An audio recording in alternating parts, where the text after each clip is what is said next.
Subscribe करें हमारे YouTube channel साधना gold को और पाएं वीडियो सबसे पहले।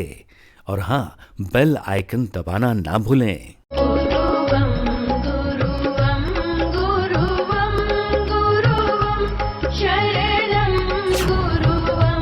गुरुवं शरणं। नमस्कार दर्शकों, बहुत बहुत स्वागत है आप सभी का हमारे विशेष कार्यक्रम दिशा धाम में और मैं हूं आपके साथ निशा।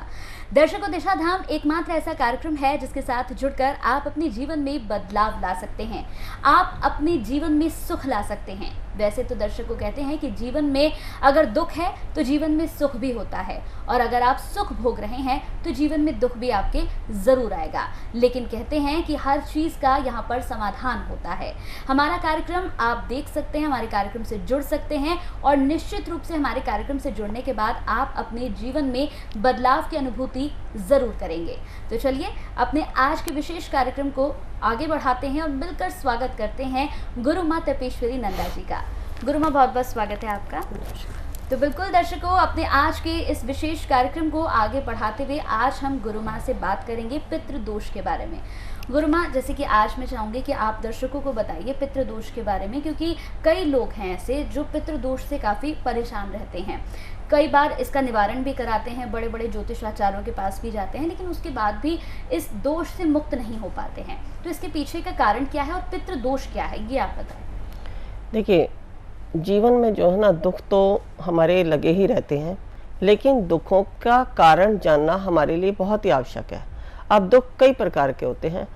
व्यक्ति दुखों से दुखी होता रहता है, लेकिन उसे कारण नहीं पता लगता। लेकिन जब आप किसी ज्योतिषाचार्य के पास जाते हैं तो वो बताते हैं कि आपकी कुंडली में पितृदोष है या नहीं है। अगर नहीं होता तो भी आपका ध्यान वहाँ पितृदोष की तरफ नहीं जाता है, क्योंकि पितृदोष अनेक प्रकार के होते हैं। कई बार होता है कि आपकी कुंडली में ही पितृदोष होता है, और कई बार ऐसा होता है कि जिस परिवार में आपने जन्म लिया है, जिस परिवार में आप रहते हैं, या कोई महिला है या कोई पुरुष है, अगर महिला शादी करके किस परिवार में जाती है और वो महिला हमसे कहती है कि मैं जिस दिन से यहाँ आई हूँ मुझे परेशानियाँ ही परेशानियाँ, मेरा सारा परिवार परेशान है, तो उस परिवार में जो है पितृदोष या अन्य क्या दोष है ये जानना बहुत ही आवश्यक है। लेकिन जब हम देखते हैं कि आखिर कारण क्या है, तो ज़्यादातर घरों में हमें पितृदोष ही मालूम पड़ता है। अब पितृदोष भी अनेक प्रकार के होते हैं। जैसे कुछ तो होते हैं जो हमारी आयु जब से जन्म हुआ है तब तक हमारे जो कर्म है, हमारे कर्मों के अनुसार जो हमसे पाप हुए हैं, या हमने जो पुण्य भी किए हैं, तो वो हमारे पुण्य भी कभी कभी हम पुण्यों को भी अपने कर्माश में परिवर्तित कर लेते हैं, अपने सोच और अपने कर्म के अनुसार। जैसे हमने कोई पुण्य किया, उस पुण्य के बारे में इतना बखान कर देते हैं कि वही हमारा प्रारब्ध बन जाता है। क्योंकि जब हम अगर अच्छा करते हैं तो हमें अच्छे का कभी ज़्यादा गुणगान नहीं करना चाहिए, क्योंकि वही जो है हमारा प्रारब्ध बनता चला जाता है, और जो पुण्य हमें किया है वो पुण्य समाप्त हो जाता है और वही हमारे कर्माश में परिवर्तित हो जाता है। इसके अलावा यहाँ मैं ये बात इसलिए कह रही पुण्य के लिए, बहुत सारे लोग कहते हैं कि पुण्य से कैसे कर्माश बना।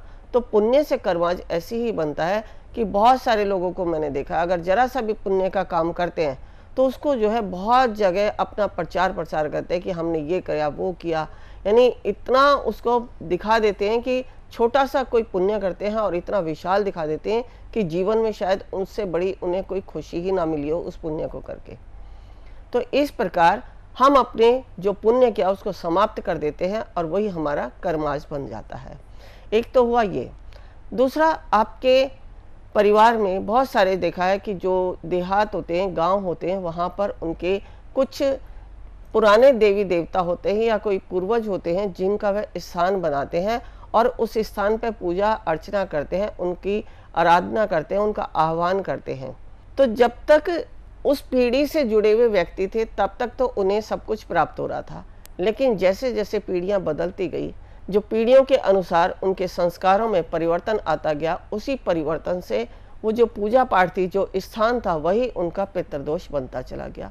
क्योंकि जिस प्रकार उनकी पहली पीढ़ी ने उनको पूजा, उस प्रकार उनकी आने वाली पीढ़ियां नहीं पूजा अर्चना कर पाती, तो उसी से रुष्ट होकर वह पितृदोष बन जाता है। इसके अलावा किसी के घर में यदि अकाल मृत्यु हो जाती है तो उस अकाल मृत्यु के कारण भी पितृदोष बनता है। या आपने गर्भपात कराया तो उसके कारण भी आपके जो है पितृदोष बन जाता है। क्योंकि बहुत सारे मैंने ऐसे लोग देखे हैं जो 5 महीने या 6 महीने 3 महीने बाद जो है अल्ट्रासाउंड कराते हैं और देखते हैं कि लड़का है या लड़की। अगर उनके अनुसार उन्हें संतान की प्राप्ति नहीं हो रही है तो उसको जो है गर्भपात करा देते हैं। तो ये भी हमारे लिए एक पितृदोष ही बनता है। ऐसे बहुत सारे कारण होते हैं जिनके कारण पितृदोष बनता है। कुछ ऐसे होते हैं जिनके पूर्वज जो है प्रेत योनि को चले जाते हैं और वो प्रेत योनि किसी परिवार के किसी भी सदस्य में आकर बोलना शुरू कर देती हैं, और जब वह बोलती हैं तो वह अपने उपचार का कारण भी बताती हैं। मैंने ऐसे भी लोग देखे हैं, कोई वो बताते हैं कि मेरा जो है पिंड जो है आप हरिद्वार में तर्पण करेंगे तो मैं मुक्त हो जाऊंगी, या कहीं पर भी जाके आप करेंगे तो मैं जो है मुक्त हो जाऊंगी। इस प्रकार के भी मैंने बहुत सारे लोग देखे हैं जो इस तरह की चर्चाएं करते हैं, लेकिन ऐसा करने के बाद भी उनको मुक्ति नहीं मिलती। अभी कुछ ही दिन पहले मेरे पास एक कॉल आया था।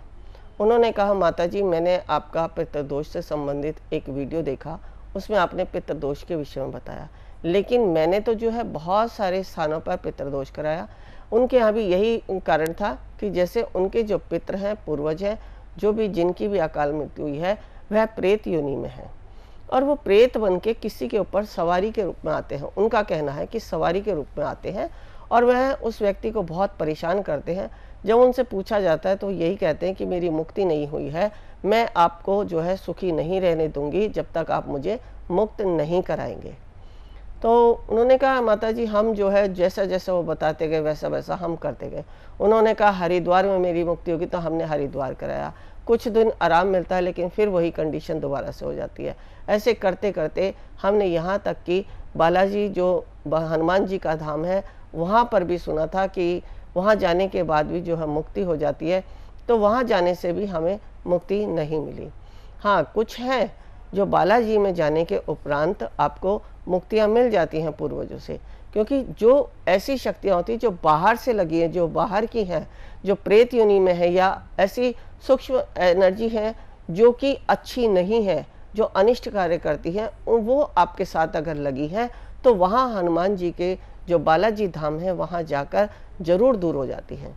लेकिन मैंने ये देखा है कि जब मैं गया जी जाती हूँ तो वहाँ गया जी में भी एक महिला अपना संस्था के द्वारा ऐसे ग्रुप को लेकर आती हैं कि जिनके पितृदोष होते हैं वो पहले तो सबसे पहले हनुमान जी के बालाजी धाम में लेके जाती हैं। लेकिन अगर वहाँ पर भी उनका उपचार नहीं होता तो वो गया जी धाम में जाती हैं, वहाँ जाके उनकी मुक्ति कराते हैं, तब जाके लोगों को जो है निजात मिलती है, अपने घर में सुख शांति की प्राप्ति होती है। ये मैंने उन महिला के मुख से भी सुना। तो ऐसा ही वृत्तांत इन्होंने भी मुझे बताया कि हमने माता जी बहुत जगह दिखा लिया, हनुमान जी भी गए, बहुत आस्था श्रद्धा से गए, लेकिन वहाँ जाने के उपरांत भी हमारे पितरों की मुक्ति नहीं हुई। तो आप ही हमें कोई समाधान बताएं। तो मैं यहाँ बताना चाहूँगी कि समाधान बस एक ही है कि आप सीधे गया जी धाम जाएं, और गया जी धाम में भी हमें पितरों की मुक्ति किस प्रकार करानी है, ये हमारे जो योग्य विद्वान पंडित वहाँ बैठे हैं उनसे जानकारी लेके उन्हीं के अनुसार यदि आप पितृदान करते हैं, पिंडदान करते हैं, अपनी पूजा करते हैं, तो आपको अवश्य लाभ मिलता है। कई बार ऐसा भी होता है कि बहुत सारे लोग ये भी कहते हैं कि माता जी हम गया जी भी हो आए, फिर भी जो है हमारे पितरों की मुक्ति नहीं हुई, हमारे घर में शांति का जो है अभाव ही है, हमारे घर में शांति और हर समय कलेश होना, बरकत नहीं होना, पैसा आता है ये नहीं मालूम कैसे चला जाता है। तो इस तरह की परेशानियां अभी भी बनी हुई हैं। तो ऐसा इसलिए होता है कि जब वहाँ जाते हैं तो आपको नहीं मालूम कि आपको पूजा अर्चना किस प्रकार करानी है, आपके घर में पितृ अगर दोष है तो वो किस प्रकार का है और आपको किस प्रकार से उसका समाधान कराना है। क्योंकि गया जी में भी जैसे आप किसी व्यक्ति का संस्कार कराते हैं तो उनके जो गंगा या हरिद्वार में जो पंडित लोग होते हैं वो अपने एरिया के अनुसार होते हैं, ऐसे ही गया जी में भी आपके एरिया के अनुसार है। पंजाब के पंडित और हैं, हरियाणा के और हैं, और आपके साउथ के हैं। इस तरह से अलग अलग जो है वहाँ पर भी पंडित विराजमान है और वो आपको उसी तरीके से, उसी पद्धति के अनुसार, उसी संस्कार के अनुसार आपका पिंड तर्पण कराते हैं जो वहाँ आपकी रीति रिवाज है। जैसे साउथ की है तो वो साउथ के रीति रिवाज से कराएंगे, पंजाब की है, हरियाणा की है, दिल्ली की है, कहीं की भी है, तो वो अलग अलग रीति रिवाजों के अनुसार आपकी पूजा कराते हैं। लेकिन अगर आपको जानकारी नहीं है, आप किसी योग्य गुरु के साथ नहीं गए हैं, तो वहाँ जाने के उपरांत पंडित लोग आपको पूजा तो जरूर करा देंगे, लेकिन आपको ये नहीं बताएंगे कि आपका दोष किस प्रकार का है, यानी पितृदोष किस प्रकार का है, आपको कौन सी पूजा करानी चाहिए। क्योंकि वहाँ पर अगर हम देखें गया जी में, तो एक धर्मारण स्थान है जहाँ पर युधिष्ठिर ने जो है अपने पूर्वजों का पिंड तर्पण कराया था। युधिष्ठिर ने कराया था इसलिए क्योंकि जब वह युद्ध हुआ था तो वहाँ बहुत सारे जो है पशुओं का भी विनाश हुआ था, उनकी भी हत्या हुई थी, और अपने पूर्वजों की इतने सैनिक थे उन सभी की जो है मुक्ति के लिए उन्होंने गया जी धाम धर्मारण में उन्होंने उसका निदान करवाया था। अब जिन लोगों के पितृ प्रेत योनि को चले गए हैं तो वहाँ प्रेत राज का स्थान है। प्रेत राज के स्थान पर जब आप अपने पितरों की मुक्ति कराते हैं, जो प्रेत योनि में चले गए हैं, कभी कभी ऐसा भी होता है कि जो वहाँ पिंड तर्पण कर रहे हैं उनके ऊपर भी वो सवार होकर वहाँ भी जो है बोलते हैं, और वह मुक्त हुए हैं नहीं हुए हैं ये भी आपको बताते हैं। तो इस तरह से यदि आपको पूरी जानकारी है, आपके साथ कोई योग्य गुरु है, तो आप वहाँ जाकर अपने किसी भी पंडित जो कि आपके एरिया के अनुसार लगते हैं उनके द्वारा आप सही तरीके से अपना पिंड तर्पण कराते हैं, तो आपको अवश्य ही लाभ होता है। मैं यहाँ बता देती हूँ फिर भी आप सभी की जानकारी के लिए, जो आप सीधे भी अगर कभी जाएं तो किस प्रकार आपको वहाँ जाकर पिंड दान करवाना चाहिए। सर्वप्रथम जब आप जाते हैं तो पहले दिन रात्रि में आप तुलसी दल से विष्णु सहस्त्र नाम का विष्णु पद मंदिर में आप संस्कार करते हैं। आप उनको विष्णु जी को जहाँ पर गयासुर के ऊपर भगवान विष्णु ने अपना पांव रखा था उसको स्थिर करने के लिए, क्योंकि गयासुर जो है बहुत ही पवित्र और पुण्य आत्मा थी। उसने इतना पुण्य किया था कि उसके दर्शन मात्र से ही सभी लोग स्वर्ग में जाने लगे थे। अब यही सब कुछ देखते हुए देवताओं को जो है मन में ये हुआ कि अगर सभी स्वर्ग को चले जाएंगे तो मृत्यु लोक में कोई भी नहीं रहेगा। तो इस प्रकार का विचार करते हुए ब्रह्मा जी ने भगवान विष्णु को बोला कि अगर गयासुर के दर्शन मात्र से इसी तरह लोग स्वर्ग में चले जाएंगे, उनको मुक्ति मिल जाएगी, तो यह मृत्युलोक में कौन रहेगा। तो ऐसा विचार करके विष्णु जी ने ब्रह्मा जी से कहा कि आप गयासुर के शरीर पर एक यज्ञ करना शुरू करो। तो ब्रह्मा जी ने गयासुर से बोला कि आपका शरीर बहुत पुण्य आत्मा है, मैं आपके शरीर पर जो है यज्ञ करना चाहता हूँ। अब गयासुर ने उन्हें आज्ञा दे दी यज्ञ करने के लिए। जब ब्रह्मा जी और देवता यज्ञ करने लगे तो उसका शरीर स्थिर नहीं हो रहा था, यानी चलायमान हो रहा था। अब सभी परेशान थे कि यज्ञ कैसे होगा। तो उन्होंने विष्णु भगवान से प्रार्थना की कि हे विष्णु भगवान, आप ही अब इसके शरीर को स्थिर कर सकते हैं।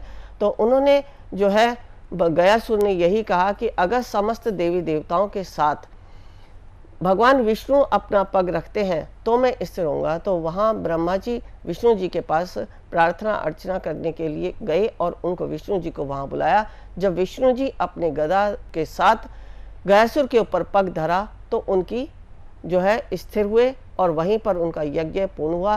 तभी से जो है भगवान विष्णु ने गयासुर को वरदान दिया कि ये जो एरिया 84 कोस तक का है ये गया धाम से पूजा जाएगा, और जो भी कोई व्यक्ति यहाँ आकर पिंड दान करेगा या इस पृथ्वी पर इस भूमि पर किसी का दाह संस्कार होगा तो उसकी मुक्ति अवश्य होगी और उसको विष्णु धाम मिलेगा, उसको वैकुंठ धाम मिलेगा, उसकी मुक्ति हो जाएगी। ये कथा मैंने बहुत ही संक्षेप में बताई है, बहुत छोटे में बताई है, लेकिन कथा बहुत ही विशाल है। ये हमारे अग्नि पुराण में भी दी गई है। अगर आप चाहें तो अग्नि पुराण में भी इस कथा को पढ़ सकते हैं। हमारे शास्त्रों में सब कुछ दिया है, यदि आप उन्हें खोलें पढ़ें तो आपको समस्त ज्ञान की प्राप्ति होगी। लेकिन हमें उस ज्ञान को पाने के लिए जानना पड़ेगा कि कौन से शास्त्र में क्या दिया है। पढ़ने को बहुत सारे शास्त्र हैं, जैसे हम अगर रावण संहिता लेते हैं तो वहाँ हमें वास्तु और समस्त ज्ञान हमें मिलता है जो कि हमारे एस्ट्रोलॉजी से संबंधित है। इस प्रकार जैसे 10 महाविद्याएं लें तो हमें आदि शक्ति की 10 महाविद्याओं का ज्ञान प्राप्त होता है। शिव पुराण लेते हैं तो शिव पुराण में हमें धर्म के अनुसार कैसे चलना है, हमें कौन से शिवलिंग की पूजा कैसे करनी है, ये सारा ज्ञान हमें प्राप्त होता है। या कोई भी पूजा अर्चना जो शिव से संबंधित है उसे हम कैसे पूर्ण करें, ये सारा ज्ञान शिव पुराण में है। रामायण में भी हमारे चरित्र को यानी हमारे संस्कार को दर्शाया गया है कि हमें किस तरह भाई भाई के साथ संबंध रखना है या अपने जो बड़े हैं उनके साथ कैसे संस्कार रखने हैं, ये सारा ज्ञान हमारे रामायण में दिया है। और यहाँ तक कि अगर आप सूक्ष्म रूप से समझें तो रामायण के एक एक अक्षर को आप अगर गहराई से देखते हैं तो आपको अथाह ज्ञान की प्राप्ति होती है। यहाँ मैं छोटा सा एक उदाहरण देती हूँ। जैसे जब लक्ष्मण जी सीता जी के चारों तरफ लक्ष्मण रेखा खींचकर चले गए थे तो उन्होंने कहा था कि माता आप जो है इस रेखा से बाहर पैर मत रखना। अब रावण आया माता सीता का अपहरण करने, तो जैसे ही उसने अपना पैर अंदर किया तो उसने देखा कि अग्नि की लपटें उठ रही हैं। उसने जो है वहीं अपना पैर वापस ले लिया और माता से कहा कि माता कि आप दाहिना हाथ और दाहिना पैर बाहर निकाल कर बाहर आएं, तभी मैं इस दीक्षा को ग्रहण करूंगा। तो उन्होंने ऐसा ही किया। जैसे ही माता का दाहिना पैर और दाहिना हाथ आगे आता है तो रावण का भी दाहिना हाथ और दाहिना पैर, तो दोनों जब आपस में क्रॉस हो जाते हैं तो उसके द्वारा यानी जैसे अगर हम बिजली का कनेक्शन लेते हैं तो उसका अर्थ जब कट जाता है तो सारा करंट समाप्त हो जाता है। ऐसे ही जब उन्होंने नेगेटिव और पॉजिटिव यानी दोनों तरफ का अगर क्रॉस में लिया तो वह अग्नि वहीं दब गई और उस अग्नि के बाद वह रावण जो है माता सीता का अपहरण करके ले गया। यानी हमें समझना भी है कि साइंस के अनुसार हम कैसे आज सत्य मार्ग के अनुसार इसका विश्लेषण करें और उस ज्ञान को कैसे प्राप्त करें।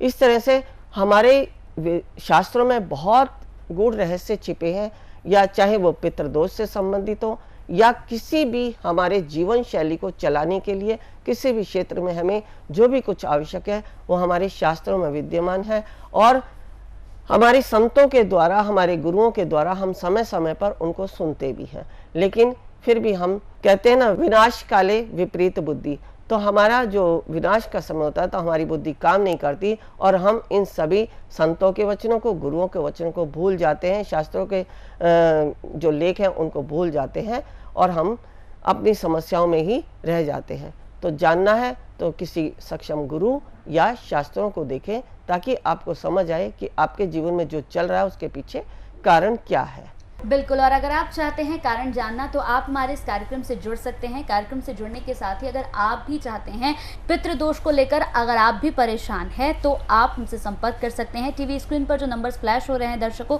इन नंबर्स पर कॉल करके आप तमाम जानकारियां यहां पर प्राप्त कर सकते हैं।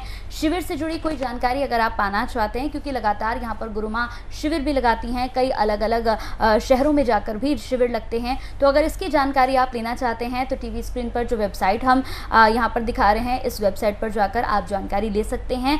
और अगर आप चाहते हैं गुरु माँ से मिलना, उनसे मुलाकात करना, तो इन नंबर्स पर संपर्क करके आप एक अपॉइंटमेंट ज़रूर यहाँ पर ले लें। इस अपॉइंटमेंट को लेने के बाद आप गुरु माँ से मिल सकते हैं और आपके जीवन में जितनी भी समस्याएं चल रही हैं, कोई भी परेशानी है, कोई भी दुविधा है, आप निश्चित रूप से अपने जीवन की तमाम समस्याओं को खुद से दूर कर लेंगे। तो चलिए, वक्त हो चला है आपसे विदा कहने का, क्योंकि समय की कमी है हमारे पास। बहुत बहुत शुक्रिया गुरु माँ, आप जुड़िए, आपने बातचीत की, अपना कीमती समय दिया, बेहद शुक्रिया आपका।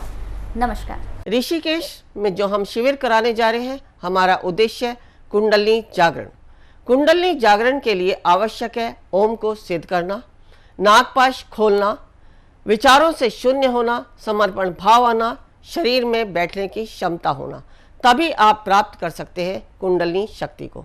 यदि आप भी चाहते हैं कुंडलिनी शक्ति को पाना तो अवश्य आए हमारे इस शिविर में।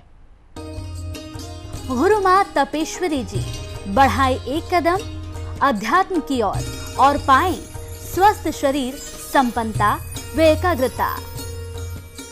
गुरु माँ के द्वारा 108 प्रकार की दीक्षाएं प्रदान की जाती हैं, जिन्हें लेकर आप अपने जीवन को सुखों से भर सकते हैं।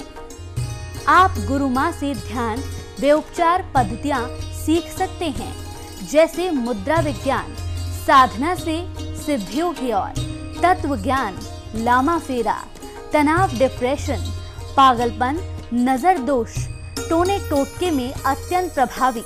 योग माया, रोगी को रोग मुक्त करना। हुंकार विद हलीम बौद्धिक, विकास एवं लक्ष्य प्राप्ति हेतु। टिंटी सर्कल, एकाग्रता बढ़ाने के लिए। हमारा पता है गुरु मां Tapeshwari ji Ashram, Dishadham, near Delhi Singhu border, pin code 131028।